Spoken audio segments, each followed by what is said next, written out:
Okay, are we rolling? Okay, right. So this is we're not in the lab. You don't have to watch this. This is I just thought it would be fun to do something a bit different, especially as I've kind of been trying to put the material we've been doing into some kind of historical context, and London's a really good city for putting things into historical context. I've got my assistant Katie Gregg here, so we spent quite a lot of time doing our own research during lockdown, just wandering the streets and alleys of the city, and we found out quite a bit about science and history and culture and all the ideas that have come from the last sort of 2,000 years. And I chose this place to start because, well, where are we, Katie? Watling Street. What is Watling Street? It's a street called Watling. Okay, how old is it? Well, it existed in Roman times. Yeah. The Battle of Watling Street, when Boudicca and her Celts fought the Romans, but they lost. Yeah. And, well, yeah. I Watling actually Street. didn't know that. That's from Horrible History. So I didn't. No. So anyway, Watling Street goes, it goes from kind of like Dover, and then it goes. It's a Roman road. Goes over the old London Bridge, but obviously it was the Roman version of it then. Up here, where I'm just kind of east of St Paul's Cathedral. St Paul's, of course, Yes. who built St Paul's Cathedral? Who designed it? Christopher Wren. Yeah, why? Because the old one got burnt down. In? Ireland. Yeah, which was Sorry? when 1666 anyway. So that's this is kind of the key moment in the history of our ideas, really. So we had the kind of stirrings of science, of modern science in the Renaissance, and that spread to England through people like Erasmus and Dean Collett, who founded St Paul's School. We were just looking at the blue plaque that's over there. And yeah, we started our story with Francis Bacon, right? The father of the scientific methods, the experimental method, where you formulate a hypothesis and you do experiments to test it. And that's the kind of approach we've been taking with our science. And I thought this is a good place to start because Francis Bacon is from St Albans, right? And he ended up, unfortunately, in the Tower of London over there. But this road, Roman road, goes from St Albans through Britain. Well, actually goes way north up to kind of Shrewsbury area, Shropshire. So, so the reason I'm here, well, let's walk along here a little bit just to get more of a kind of context. So so we started talking about Christopher Wren. He was one of the group of people who was very much involved in the kind of development of science and our kind of current culture. He knew people like Hooke, so Wren and Hooke built the Fire of London. I think I got the monument. The monument, yes. So the monument to the Fire of London on Pudding Lane. And that was also a scientific instrument, right? So it was designed so you could have a telescope in it, you could put a long pendulum in it. Pendulums were very important. Couldn't have timekeeping without pendulums. This is Bow Lane. Have a look at Bow Lane. So why it's a nice cake shop? Why do you think it's called Bow Lane? Because that's the back of the church. I know the Wren Church, St Mary le Bow. It's the whole thing about you're not a true Londoner unless you're born within the sounds of the Bow bells. There's just up there, you can just see the steeple of yet another Christopher Wren rebuilt church. That is St Mary, Older Mary. I think that's one of the few Gothic kind of style ones. Obviously Wren's architecture tends to be in this kind of classical form, unsurprisingly. Inspired as he was by the Renaissance. Why am I wittering on? I think it's because I want to take us right to the heart of the city of London, the area behind the Royal Exchange between Lombard Street and Cornhill, where a lot of these early scientists and other early thinkers kind of met and drank coffee and ate and went out drinking. Actually, I'm going to ask you about it when we get there. Okay. So we'll just pause. I'll take a few photos in between so you can see where we are. Oh, it's raining.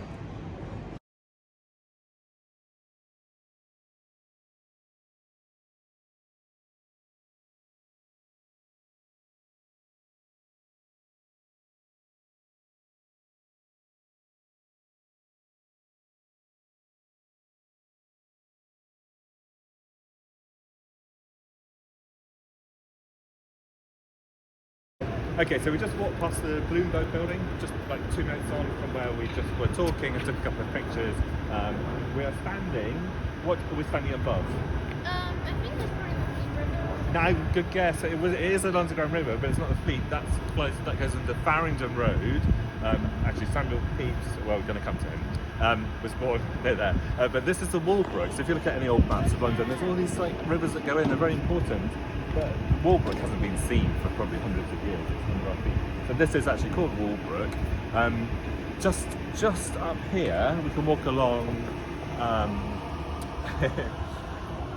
There's a Mithraeum, which is in the basement of the Bloomberg building. They found it by digging the foundations, and the Mithraeum is it's a Roman temple. It's the only one known in the world. Actually, it's a really cool place to go because it's open to the public. They're doing a nice, cool light show. It's very atmospheric. What do you think? It's kind of creepy. Kind of creepy. Okay. This So yeah, we'll walk into the River Thames. It's just down there. There's Cannon Street Bridge is just there. That's the entrance to the Mithraeum. If anyone it's closed because of COVID, obviously, but we'll be open again soon. So we're walking right to the heart of the financial city. This is another church. Who did this one? Sorry? Who did this church? Oh, right. Yes. So it's St Stephen's Walbrook. It's a prototype for St Paul's. The spire looks a bit like the kind of the two towers at the front of St Paul.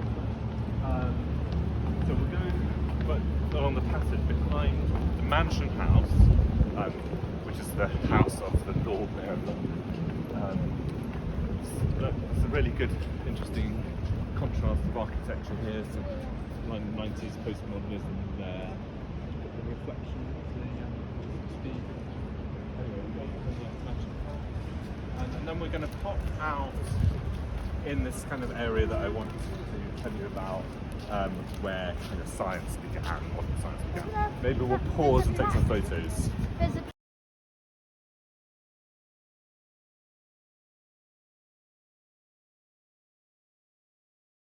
Okay, so we're standing in this famous spot here, right in front of the Bank of England over there. That's the Royal Exchange. Can you see on the top the golden grasshopper? Why is that there, Katie? Thomas Gresham, yeah. Thomas Gresham started the kind of finance here, and this financial industry, the Royal Exchange, led to lots of men coming and getting together and talking, and this talking kind of led to an awful lot of things. And so the bit we're just going to actually before we move across the road, point out a few more interesting features. There's another church there, Katie Gregg. Whose church? Well, what church is it? Can you remember? I don't know what It's St Mary. Sorry, yes, St Mary Walnut. And who did it? Speak up. probably Hawksmoor. Yeah, definitely Hawksmoor. I mean, So very Hawksmoor was strange one of Red's, students. students, and I kind of feel like it's almost the beginning of modernism, really. Look at all the Hawksmoor churches; they've all got some kind of exaggerated architectural features. Actually, just before we cross, yeah. Also, it's kind of funny because both their names are like birds, like a wren and a hawk. Exactly. Yes, very good. If we just move just a tiny bit here before we cross, you'll be able to see the monument. Actually, let's go. And look, there's the monument down there, see?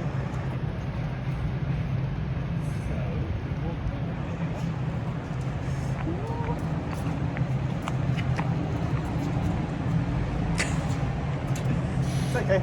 So we'll walk by Hawksmoor Church. This is what's this road called? Lombard Street. So we're looking in the area between Lombard Street and Cornhill. And this is a particularly interesting area because there's so many of these little medieval alleyways, and it was around this area that this important culture that I'm going to tell you about was so important in science and all sorts of ideas developed. So coffee was a new drug to the British people. It picks up the culture of drinking coffee from today. Turkey. The first London Coffee House was here. I'll show you in a minute. Everywhere we look, you'll see little signs around here in all these little alleyways, which we're going to enter in a minute. It'll tell you where old coffee houses were. Oh, look, there's another Gresham Grass, by the way. So Lloyd's coffee shop, just here where Sainsbury's is, and Lloyd's. Well, this is where mariners, ships' captains would come to try to get funding, and they started talking together about how they could spread the risk. Obviously, it was a risky time. This was the 15th and 16th century. 16th and 17th century, where ships were being sunk all the time, or they were being captured, and the gold was stolen, and all that kind of stuff. So they started to spread their risk by getting into a cartel and sharing the costs and the risks. In other words, hedging their bets. It was the beginnings of the insurance industry.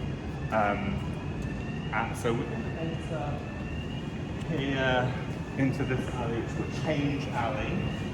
It's seedy, I suppose. You'll see more evidence of the insurance industry. This is the back of some. Oh, look, here's one small example. It's the site of the Baker's Chop House.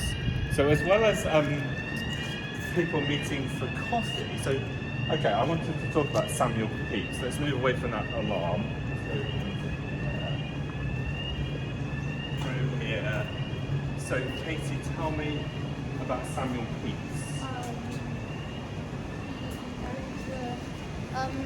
You have to go backwards. Okay. Yeah. Oh my god. He wrote a diary. Yeah. About the Great Fire. The Great Fire. I think he worked in sort of a ship company thingy. Yeah, I mean, he actually he did all the accounting for the Navy for the King. Which king would that have been? Charles which? Yeah, so he saw, as a young man, he saw Charles I's head cut off. He lived through this Puritan time with Cromwell. He welcomed back the new king, Charles II, Charles And you I's probably son. know that he buried his cheese in wine. Yeah, when the Great Fire came, he buried his Parmesan cheese. He lived through the plague, as we're living through right now. And he was the secretary of the Royal Society. Can we show So, this? yeah, you can. So, this is good. So this shows, actually, there's quite a little bit of history just in this kind of engraved map of this area between Lombard Street and Cornhill, Gresham's Grasshopper. We're going to see a few of these little features, but I think it's really fascinating that there's in this tiny little area of London, there's coffee beans, yeah, and there's an anchor representing shipping.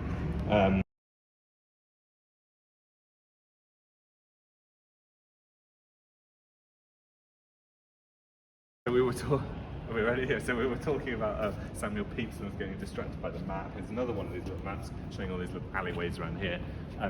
So why was I talking about this? Oh yes, because Samuel Pepys met his friends so he was the secretary of the Royal Society, which was founded about 1660, I think. Again, partly to help develop navigation for ships,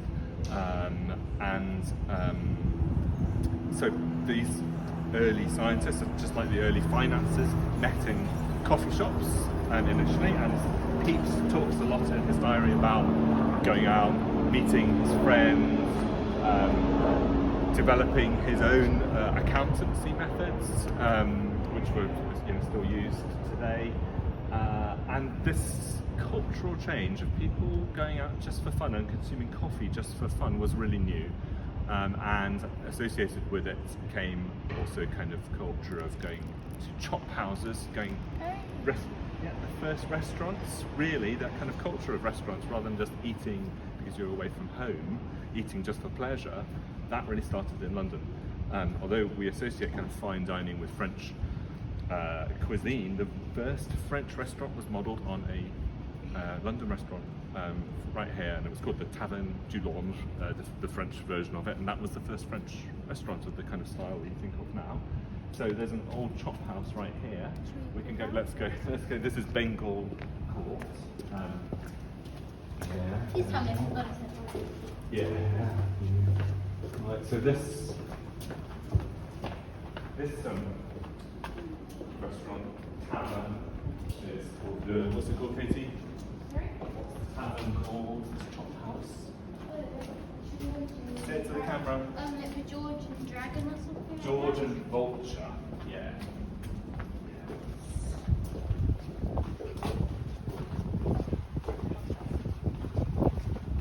And it's the Georgian vulture's been here since 1600. So this is the kind of time that we. If we come through here, we see the site of the very first London coffee house. It's now occupied by this Jamaica wine house, but there's a plaque.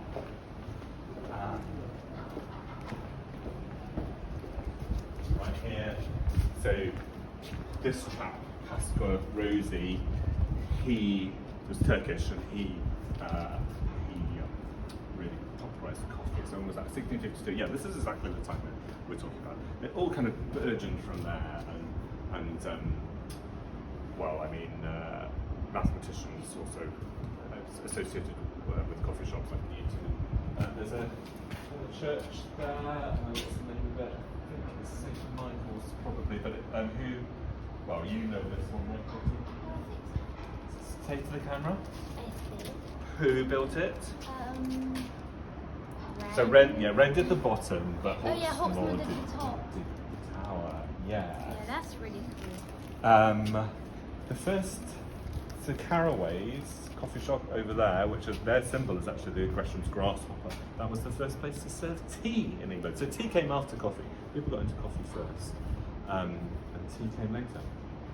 I think that's it for now.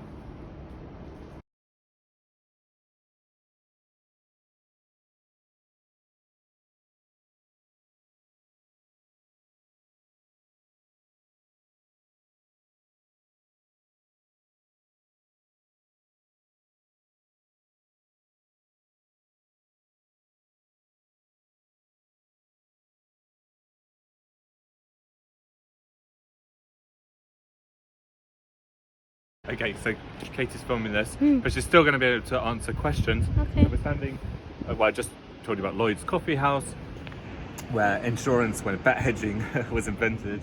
This is the Lloyd's of London building. It's different from the Lloyd's Bank, by the way. Lloyd's Bank was, it's just different. It's a different organisation. It just happens to have the same name. So we are, right, we're just standing, so we came through the Royal, what's that market called? Leadenhall Market, which just continued really from those alleyways we were in before, where the coffee shops were. There's not all churches in London were destroyed in the fire in the city. Here's one that survived, medieval. Katie, can use some of your church architecture experience. How would you date it? What do you reckon? I feel like it's probably Gothic. It's definitely Gothic. Which Gothic?